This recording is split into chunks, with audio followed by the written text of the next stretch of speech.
What is up with it? Today we are going to be watching something a little different. This is going to be, I believe, a locals replay. However, both of these players are very competitive on Blue DOFLAMINGO. Both players have a top 64 in either a Treasure Cup or a regional, so they know what they're doing. This was sent to me on the Discord by X Diamond on Send VODs. If you guys would like to see some of your games, if you think they are good games with good players, either high ladder or, whatever else, if there's some accomplishments there, I'd love to feature them on the channel. Hit me up and let's get into it. This top player won the rock, paper, scissors and chose to go second. Both players decided to mulligan.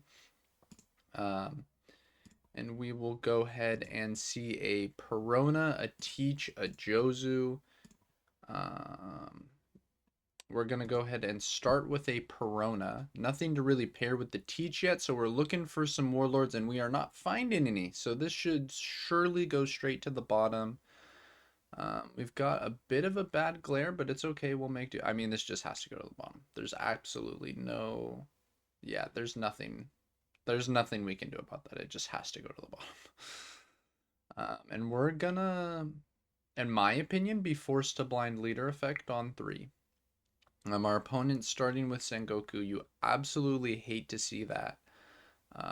Oh, grabbing a buggy. You actually do not mind that at all. That's really nice. I mean, you would still rather they have hard draw the buggy than go Sengoku buggy, but we will definitely take it. Okay, gonna go ahead and put those back. Okay, we're gonna draw Sengoku.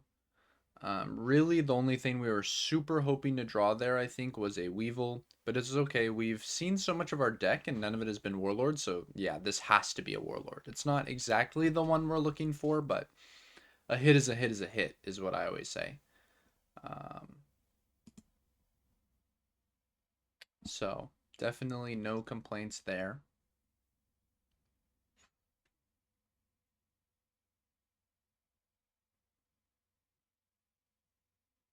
We're going to go ahead and swing 8, feel great. Um, And we're just gonna go ahead. Oh, that is an interesting play. Picking back up our own Sengoku and our own Law. Okay. So deciding that, hey, we don't really care if our opponent swings into our life again. I think, yeah, this is just a Weevil every single time. Um, our opponent doesn't have anything to bounce with Law. If there was, then maybe we could have picked up Law. Um, if it was like a decent target to bounce, like if it was a Weevil or a Boa. Um, yep,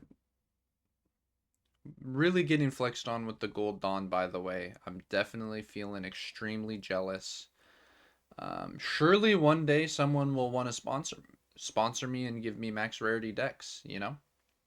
That's the number one thing I miss about Yu-Gi-Oh! Is I never had to buy shiny cardboard. It was just gifted to me. Um, so, if anyone's trying to be my friend and they want to supply me with max rarity decks, we can be friends. I'm also willing to be your friend if you don't want to do that. I would say I'm a pretty friendly guy. I'm always excited to chit chat with my fellow One Piece players. I'm gonna go ahead and play Bow on 6, very standard play. Nothing too interesting. Um, this is definitely not a phenomenal start for the player going second. I mean, it's not a phenomenal start for either player, but yeah, this is just the person going first is for sure super ahead here. We've stuck Teach. We get to play Jozu now. Um, we get to bounce both things on their board. Like this is gonna be catastrophic for the person going second. Honestly, I feel like this is a pretty obvious play. We just Jozu. We bounce both things. We bounce back our own Law.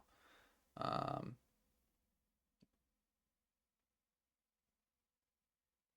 yeah, we bounce our Sengoku. We should probably teach effect and then swing 6 with Weevil to play around a Gravity Blade trigger.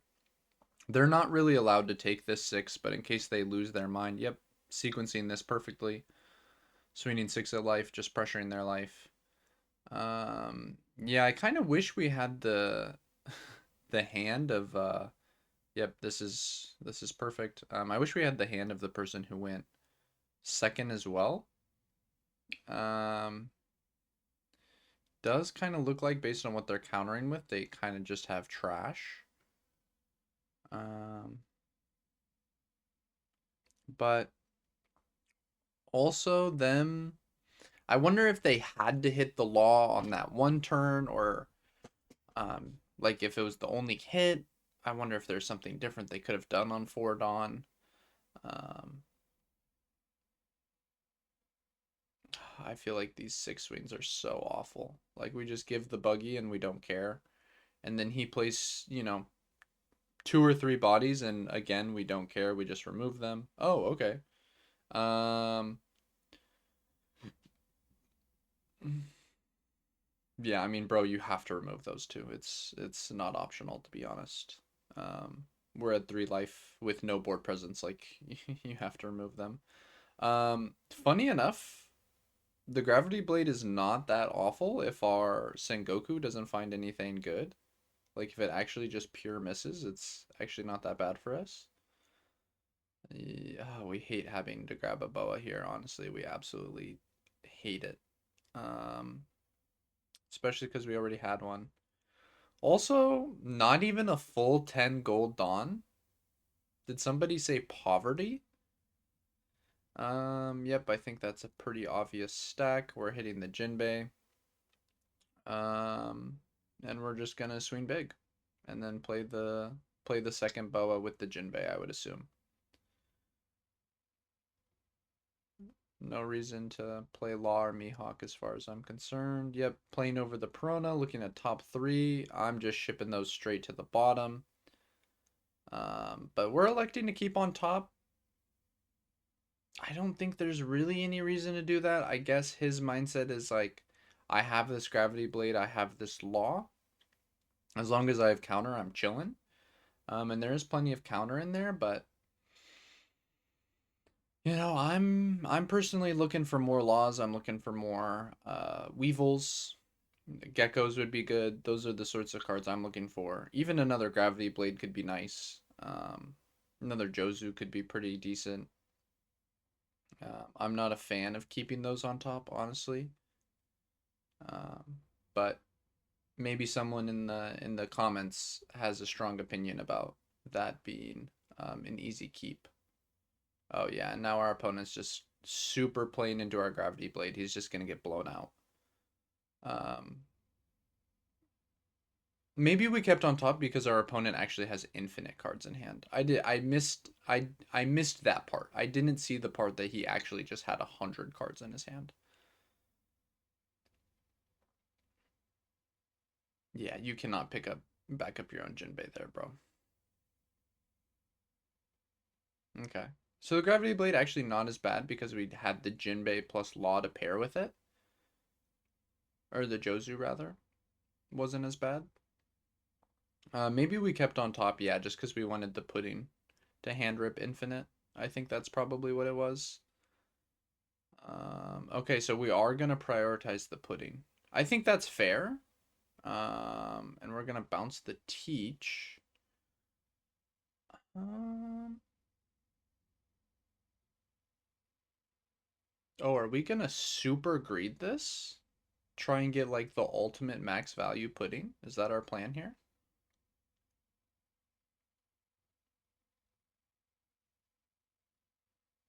Oh wow, I think that is our plan.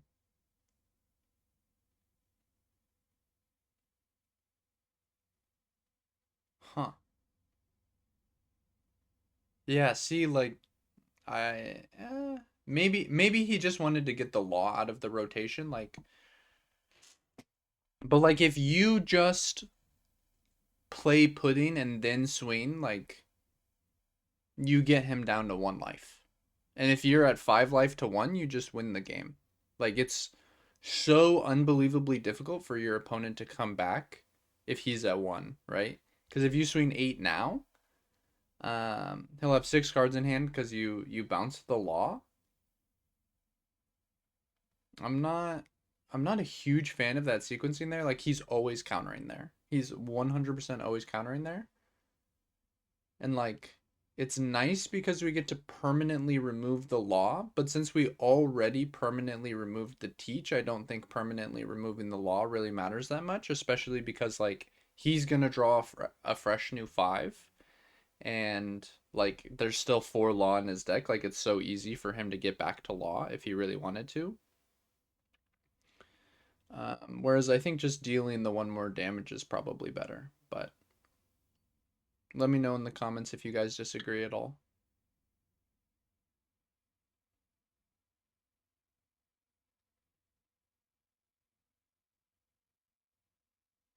Asking cards in hand.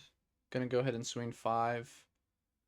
I think we have to counter this. Oh, okay. So we're willing to go down to 2. Interesting. I would have countered 1, I think, and then taken the next 2. I don't think, like, I don't think there's any reason to be excited about going down to 2 here. Um, Especially because ironically, if our opponent putting us back here, I think the game low key gets kind of equalized, which is pretty crazy to say. Like actually, we could have really gotten in by putting there. Um, Interesting. So yeah, we're just gonna fire off a blade, hit the Jozu and the Boa. I think it's funny. He was like, "Which two, bro? Come on, we know which two it is." Oh, really? Really? Interesting. Hitting the I do not see the vision there, to be honest. Um I really don't see the vision there.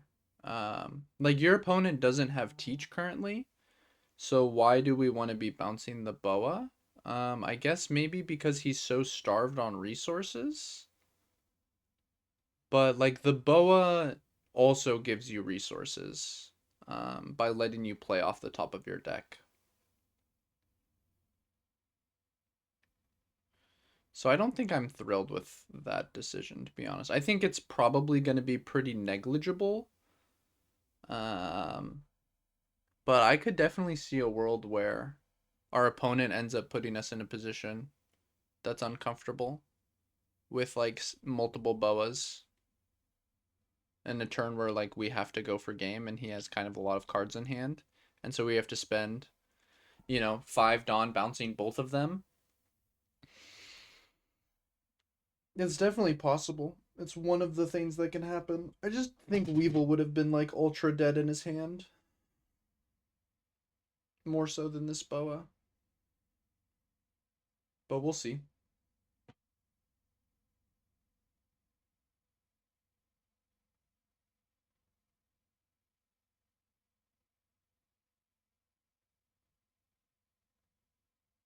We're gonna go ahead and swing 9.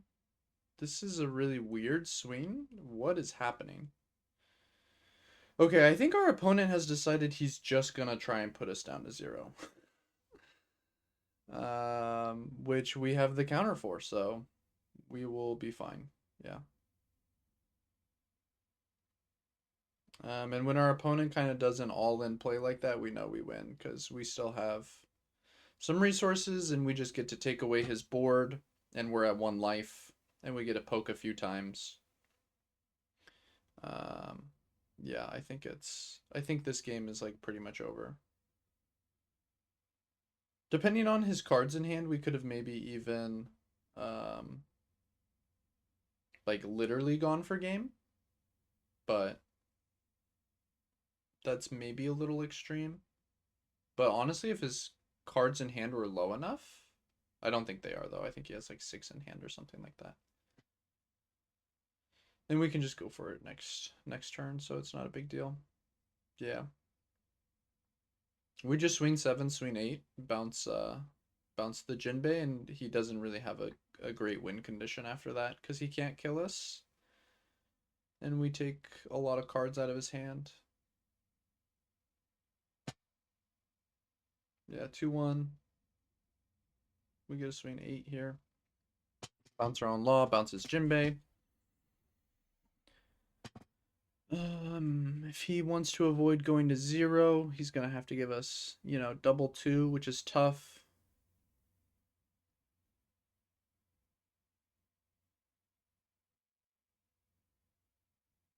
Oh my god, 4 1s. Holy shizai.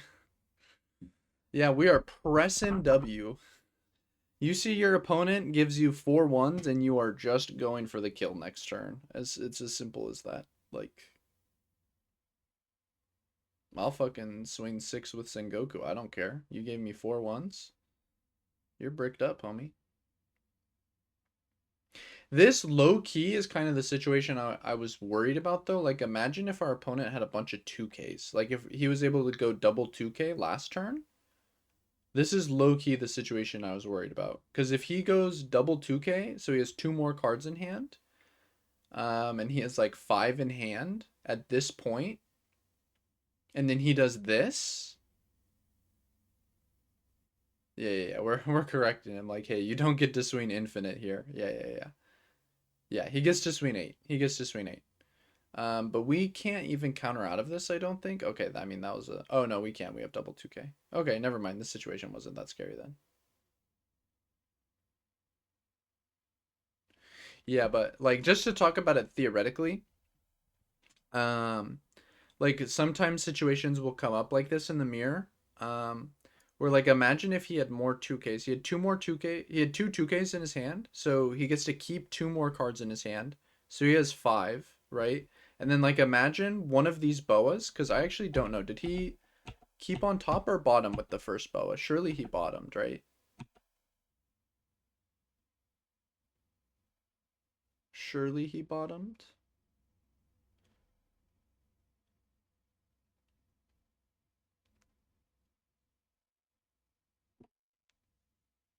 Yeah, he bottomed. Okay. So he bottomed.